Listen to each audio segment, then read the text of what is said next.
Ça fait 5 ans, jour pour jour. Oui, je vais vous parler encore de mon divorce. Ça fait 5 ans, jour pour jour, que mon ex-mari me demandait le divorce. Je suis encore dans la colère et ça m'énerve d'être dans cet état d'âme parce que c'est contre-productif et que ça m'empêche d'aller de l'avant. Mais c'est comme ça. Je le vis comme un deuil blanc en fait, vous savez. Être en deuil d'une personne encore en vie. Mais c'est comme ça. Je vais bien finir par me relever, vraiment. Pas faire semblant, parce que là je fais semblant en fait. Tous les jours, je m'active professionnellement, mais je fais semblant d'aller bien en fait. Parce que si on gratte un peu... Je suis maîtresse d'un homme marié, donc bien sûr que sa femme ne devrait pas avoir l'iPhone 14 si j'ai l'iPhone 12 en fait. Je devrais avoir le 15. Je suis maîtresse d'un homme marié, donc bien sûr que je suis plus fraîche que sa femme et que je fais tout 2 fois, voire 3 fois mieux que sa principale en fait. Sinon, c'est quoi le but? Je suis maîtresse d'un homme marié, donc bien sûr que notre homme est obligé de tout faire en 2 fois. Ça veut dire que s'il prend un mois pour l'emmener à Zanzibar, il est obligé de prendre un autre mois pour m'emmener aux Maldives. C'est juste comme ça en fait. Je suis maîtresse d'un homme marié, donc bien sûr que quand il a des problèmes qui n'ont rien à voir avec moi, c'est pas mon souci. C'est à elle de gérer. Parce que moi, je ne prends que le bon côté. Ses problèmes personnels à lui, qui n'incluent pas ma personne, c'est pas mes problèmes. Je suis maîtresse d'un homme marié. Donc bien sûr que c'est un problème s'il a d'autres side chicks. Bien sûr qu'il n'a pas le droit d'aller voir ailleurs. De quel droit? De quel droit en fait? À quel moment? Interdiction d'aller voir d'autres meufs. Il est fou lui. Je suis maîtresse d'un homme marié, donc bien sûr que si demain je me réveille du mauvais côté et que je décide qu'il doit quitter sa femme et ses 5 enfants, il doit le faire. Amen. Bref, tout ce que j'ai dit est faux, hein. Tout est faux, c'est n'importe quoi. Être une femme en couple avec un homme et avoir le droit de rester la femme du couple, c'est devenu un luxe. C'est devenu un luxe. Je suis désolée, je suis face au... Oui, je suis en train de vous dire qu'ils sont tous gays. Voilà, comme ça c'est dit, on passe à autre chose. Mais je suis désolée, je l'ai toujours dit. Moi, ce que je déteste le plus, c'est un homme à qui je dois dire ce qu'il doit faire. Vous voyez, quand vous vous mettez en couple avec des femmes fortes, des femmes qui ont eu des épreuves de vie, des femmes qui ont des traumas, mais qui sont là tout le temps en mode, elles rigolent, elles mettent la bonne ambiance, elles sont joyeuses, elles sont battantes et tout. Toi, tu rentres dans sa vie, c'est pour faire quoi? C'est pour faire quoi? Elle a son enfant à déposer à l'école, elle arrive au bureau, elle court, elle machin.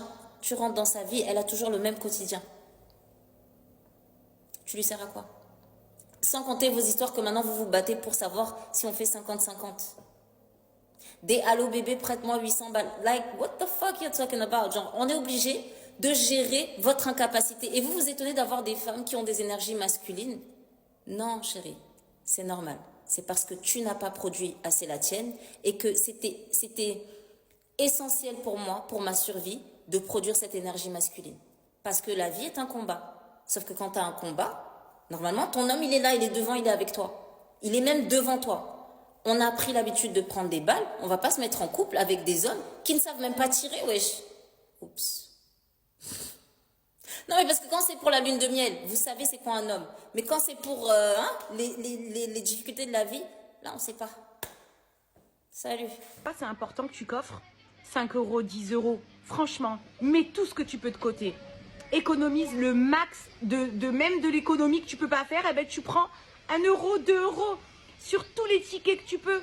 Essaie de mettre de l'argent de côté. Tu veux que je te dise pourquoi? Parce que le jour où tu vas quitter ta situation toxique, d'accord, et que tu vas vouloir meubler ton appartement, eh ben, une machine à laver, un lave-vaisselle à bas prix, d'accord, ça coûte 200 balles. Alors, il n'y a pas de petite économie. Il n'y a pas de petite économie. Pense à coffrer de l'argent.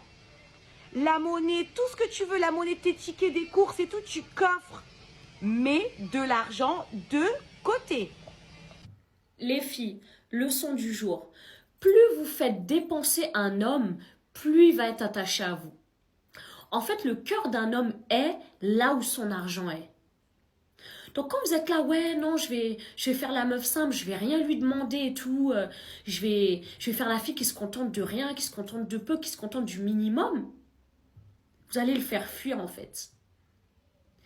Un homme, il aime se sentir utile. Il aime qu'une femme lui demande de l'argent.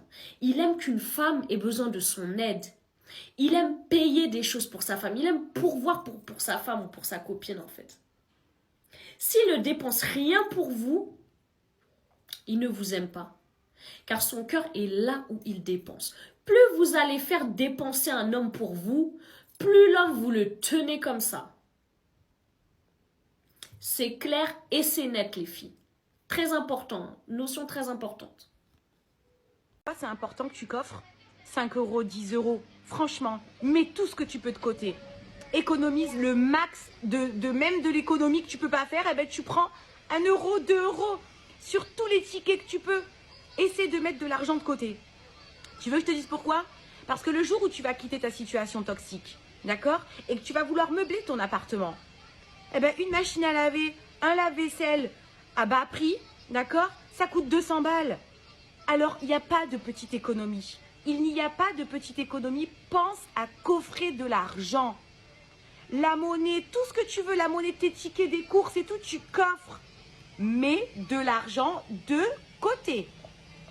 Mais go là, qui êtes des femmes simples, vous savez que l'argent que vous ne faites pas dépenser à votre homme là, c'est une autre qui le fait dépenser cet argent. L'argent que tu ne fais pas dépenser à ton homme, c'est une autre femme qui le fait dépenser cet argent. En fait, quand tu es là à vouloir le faire économiser sur tout, tu es là à vouloir faire en sorte à ce qu'il dépense rien pour toi. Non, c'est bon, j'ai besoin de rien. Tu fais la meuf qui a besoin de rien. L'argent que tu le fais économiser là, il le dépense sur une autre. Il le dépense sur une autre qui, elle, demande de l'argent, qui, elle, a besoin de son argent. Et c'est réel, mégot. Vous êtes beaucoup à être là, vous êtes dans des couples avec des hommes, où vous faites là, vous payez la moitié des factures, vous payez tout en moitié, tout 50-50, vous payez vos trucs par vous-même, vous voulez jamais que votre mec dépense de l'argent pour vous. Du coup, il économise beaucoup sur votre dos, en fait. Je sais pas si vous vous en rendez compte. Ben, cet argent-là qu'il économise, il met bien des autres go dehors avec cet argent-là. C'est réel, mégot. Donc franchement, réfléchissez à ça, à vouloir faire les meufs moins chères à chaque fois là, vous perdez, mais vous perdez de fou malade. T'as déjà remarqué, c'est quand tu montres le meilleur de toi-même qu'il disparaît. Tu t'ouvres, tu te rapproches, tu lui montres que tu tiens à lui. Et lui, il s'éteint, il recule, il se ferme. Pas parce qu'il ne t'aime pas parce qu'il joue avec toi, mais parce que pour lui, aimer, c'est prendre un risque. S'attacher, c'est s'exposer au danger. Les évitants ont grandi dans des maisons où, lorsqu'ils avaient besoin d'amour, personne ne leur répondait. Lorsqu'ils montraient leurs émotions, on les ignorait. Lorsqu'ils s'attachaient, ils étaient blessés. En gros, personne ne les consolait, personne ne les écoutait, et personne ne leur parlait d'amour. Alors ils ont compris un truc très jeune. Si j'ai besoin de quelqu'un, je souffre. Et c'est pour ça qu'aujourd'hui, se rapprocher de quelqu'un leur fait peur. Ce n'est pas ta proximité qui l'étouffe, c'est sa blessure qui s'affole. Il fuit, il sabote, il prend ses distances, pour ne pas avoir mal avant toi. Dans l'épisode numéro 3, je vais t'expliquer comment un évitant t'aime sincèrement tout en te repoussant. Et tu vas enfin comprendre ce que personne ne t'a jamais expliqué. Mais Oui. pourquoi c'est toujours aux femmes de faire la cuisine pour leur mari? Pourquoi pas le Ah, contraire? c'est la loi. Hein? Quelle loi? La loi demande à ce que tous les prisonniers doivent être nourris 2 à 3 fois par jour. Donc, tu es prisonnier. Ah, tu vois comment? Vous savez, Cooper, on peut perdre beaucoup d'argent en courant après une femme, mais on ne perdra jamais une femme en courant après l'argent.